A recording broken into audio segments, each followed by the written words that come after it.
Alright, so for this objective, we're going to solve equations using inverse operations, which is common, but in particular today we're going to talk about square roots. Now, you probably remember from geometry or earlier classes that to get rid of a square in an equation, you square root both sides. That would be the inverse operation. And you probably don't even need to do it for this one. You can probably just tell that x is going to equal 6.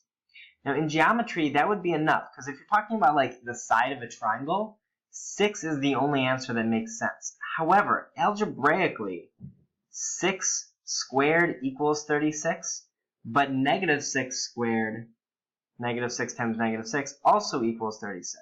So if I'm square rooting 36, there's no way to tell whether or not my original value was 6 or negative 6. So for that reason, we have to take that into account. And there's two ways to write it. You can either write x equals 6, comma, negative 6, or x is equal to plus or minus 6. And this means that there are two answers. This is the most common way to write it, but they are both totally acceptable. Now, it gets a little more complicated when the equation gets more complicated, but don't forget about this idea. When you square root something in algebra, you end up with a plus or minus in front of whatever the square root was. So for the next example, we've got this equation, and in general, when solving these equations like this, you get rid of the stuff outside of the parentheses, and then you do a square root to get rid of the squared, and then you get rid of the stuff inside the parentheses. So I'm going to add 100, then I'm going to square root, then I'm going to subtract 8. And I will do that pretty quick. You guys certainly know what 0 plus 100 is. This gives me x plus 8 squared is equal to 100. Then I square root both sides. This is so that this square root and that square cancel each other out. And on the left, I just have x plus 8. And on the right, normally I would just write 10, but we just learned about this plus minus thing, so this is x plus 8 equals plus or minus 10. There are other ways to write this, but for these videos, I'm going to be sticking to this method. Last thing to get x by itself is to subtract 8.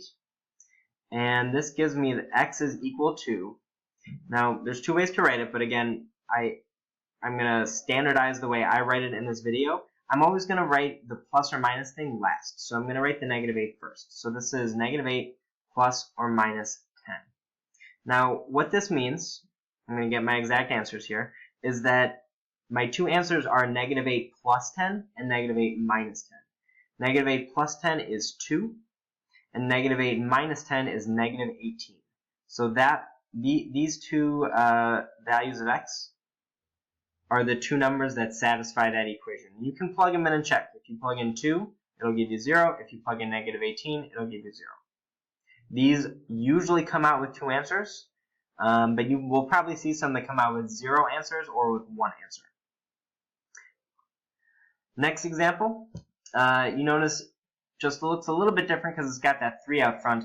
Now, sometimes people try to distribute a 3 into this parentheses, and the problem with that is that if you distribute in a 3 into something that's being squared, then that means that 3 is being squared too. But it's not. If it was being squared, it would say 3 squared, so we can't really do that. What that means is it's not really difficult. We're going to subtract 14 first, and then we're just going to divide by 3. And then we'll do the square root to get rid of the squared, and then finally we'll add 1. So let's do that. So we'll start by subtracting 14, everything outside the parentheses first. This gives us 3 times x minus 1 squared is equal to 27. Oh, this is starting to look nice because 3 divides by 27 pretty nicely. So I'll divide by 3.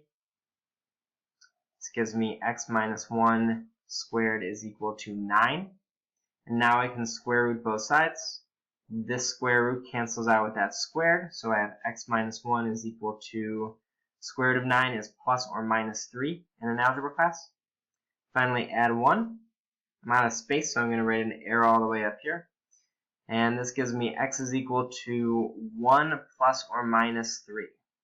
So I will finish this up. 1 plus 3 is 4, and 1 minus 3 is negative 2. Those are my two answers in this problem.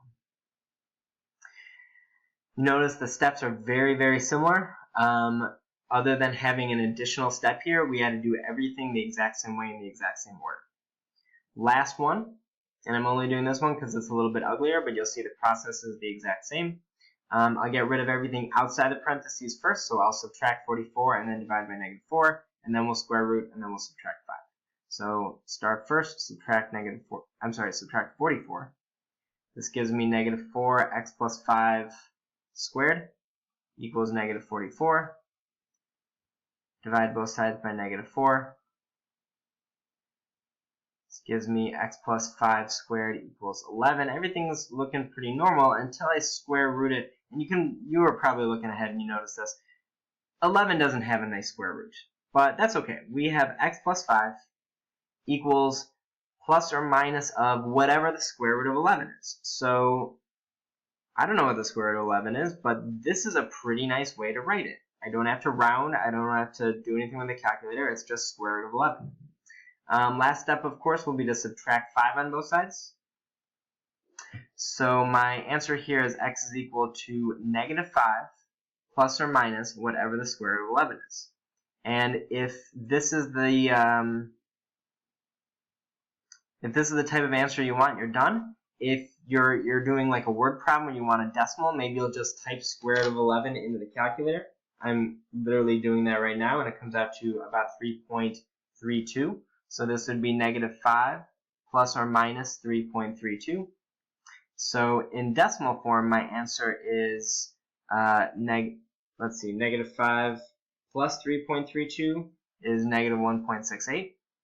Sorry, I had to actually stop and use the calculator. And -5 minus 3.32 is -8.32. So these are my two approximate answers because I had to round them when I put them in the calculator. I'll put the approximate symbol there. So both of these are answers depending on the situation. You might need decimals if you're talking about measurements in the real world, or roots if you just want the most exact answer possible. That is it. We have solved the equations using inverse operations, in particular square roots. Don't forget that plus minus. That's going to be a big conceptual part of this objective.